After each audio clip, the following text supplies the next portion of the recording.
রমজান মাসে খেজুর খেয়ে রোজা ভাঙার চল বিশ্বজুড়ে। এর ধর্মীয় তাৎপর্য তো আছে অবশ্যই, এছাড়া আর বিশেষ কী কারণ আছে চলুন জেনে আসি বিস্তারিত।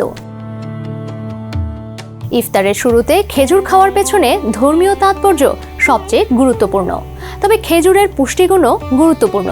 বিশেষ করে পুষ্টিগুণ থাকার কারণে রোজা ভাঙার জন্য খেজুর একটি আদর্শ খাবার নিঃসন্দেহে।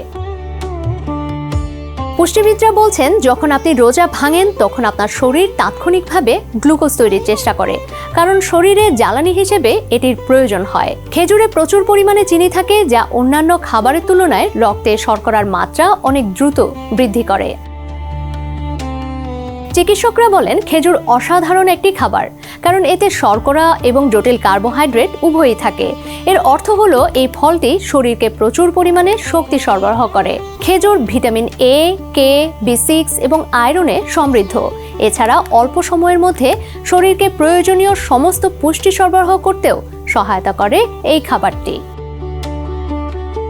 খেজুর একটি শুকনো ফল হলেও এটি মানুষের শরীরকে হাইড্রেটেড রাখতে সাহায্য করে। প্রাকৃতিকভাবেই এতে ইলেকট্রোলাইট পটাশিয়াম থাকে, যা পানির জন্য চুম্বকের মতো কাজ করে, শরীরের কোষগুলোকে পানিতে পরিপূর্ণ করে তোলে।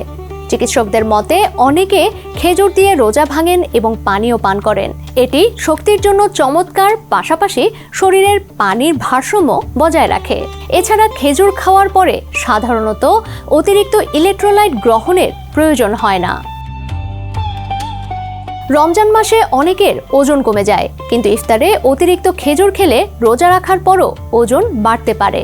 রোজাদার মুসলমানদের মধ্যে কোষ্ঠকাঠিন্য এবং পেট ফাঁপা একটি সাধারণ অভিযোগ, কারণ সাধারণ দিনগুলোতে সারা দিন ধরে খাওয়া দাওয়া চলতে থাকে, যা শরীরের বিভিন্ন অঙ্গ সচল রাখে। অন্যদিকে রমজান মাসে দীর্ঘ সময় ধরে রোজা রাখায় এই প্রক্রিয়াটি কিছুটা ধীর হয়ে যায়।